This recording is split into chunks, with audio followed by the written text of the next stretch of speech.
Ramadan Market Day. Nah, tujuan hari ini adalah melatih anak-anak untuk mandiri yang pertama. Yang kedua, mereka bisa melihat bagaimana jadi pengusaha itu lebih menyenangkan atau tidaknya. Ya, terima kasih. Assalamualaikum warahmatullahi wabarakatuh.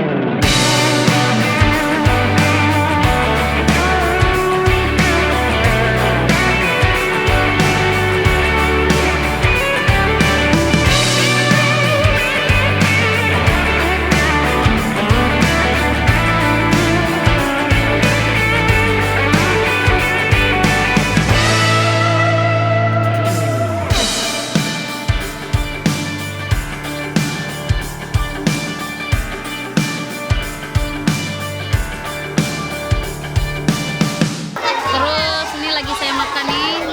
Ini apa namanya nih? Roti nugget ya. Nah, nih ada roti sosis. Ini balik 3. Terus ada ini juga. Nih, Insya Allah ya. Membuat anak-anak senang semua ini.